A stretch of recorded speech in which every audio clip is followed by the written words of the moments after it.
Isang mapagpalang araw po sa ating lahat. Ako po si Jonella Bianca Dandilar at ito po ang aking Day 284 devotion para sa ating 365 daily devotion na pinamagatang Lumalago ka ba sa buhay spiritual? At ang topic natin ngayon ay textual variant.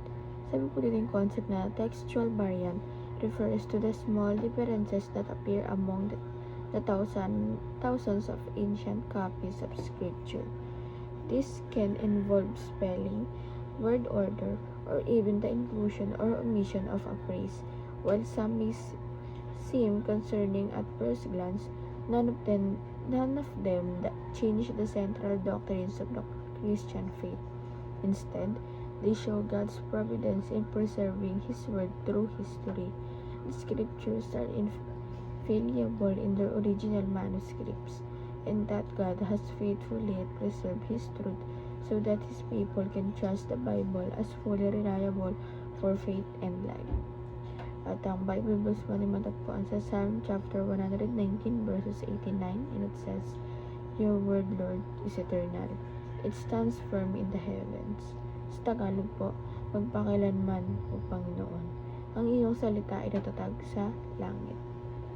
At ang teachings po natin ngayon ay number 1, our Bible is translated from Hebrew and Greek. Ito po, may two types po ng translated yung Biblia natin. First, yung Old Testament is Hebrew, and yung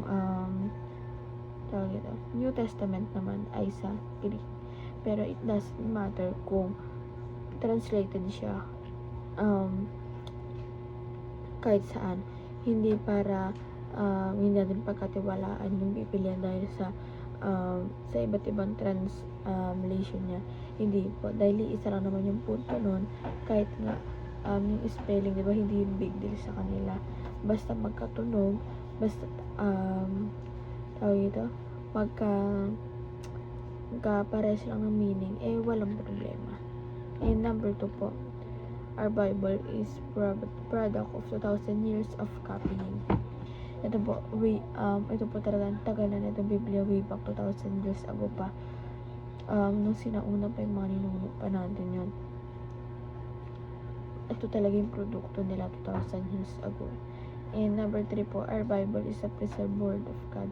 Ito po talagang yung Biblia, kung susamahin po natin, babasahin natin, hindi wala tayong makikita doon na talagang hindi bilong doon na salita, kundi lahat yun talaga itinalaga at talagang salita yun ng ating Panginoon, talagang nanggaling sa Kanya lahat. Hindi yun kung sino man na sinulat lang, kundi galing talaga yun sa ating Panginoon. And meron po pala tayong mga examples ng textual variants. Number 1, yung story, yung mga kwento doon sa Mark chapter 16 verse 19, chapter 19 verses 9 to 20. And number 2 po yung sa spelling. Ito nga kanina sinabi ko na it doesn't matter kung kunyari yung pangalan mo single L lang. Pero yung sa iba, pag spelling nila dito double L, walang kaso yun kung nasabi naman ng tama, di ba? Number 3 po, order. Yung pagkakasunod-sunod o yung pagkakasabi, kunwari si Jesus Christ, pero yung iba Christ Jesus, kung ano mauna, okay lang po yun. Basta yun pa rin yung punto at yun pa rin yung meaning. And number 3 po, 4, synonyms. Ito po, yung diba minsan pag nagbabasa tayo ng Bible, minsan hindi Jesus nakalagay, minsan He, diba? Pero siya pa rin naman yung pinag-uusapan, at sa kanya pa rin naman tungkol yung salita at yung topic na binabasa natin. And the application naman po, para tumapay sa ating buhay, number 1, place your confidence in God's preserved word. Dapat ilaan natin yung confident natin sa salita natin Panginoon, which is in sa Bible. But confident tayo na talagang may Diyos sa buhay natin at kilala natin siya.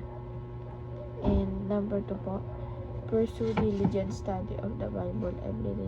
Ito po ay pursue po natin yung pagiging masunurin natin, yung pagiging pagsunod natin sa ating Panginoon sa pamagitan ng pagbabasa ng mga salita niya, sa pag-apply sa buhay natin ng mga salita niya. And number 3 po, praise God for your spiritual growth and progress. Kaya po talagang purihin natin ang ating Panginoon dahil sa spiritual process natin, sa relasyon natin sa Kanya, talagang tumatatag pa. And by that, kailangan magpasalamatan natin siya dahil natulungan niya tayo at lagi niya tayong ginagabayan sa buhay natin sa pang-araw-araw. And yun lang po ang aking devotion ngayong araw. Sana po matutunan kayo at huwag natin kalimutan na i-share sa ating mga mahal sa buhay. And God bless po sa ating lahat.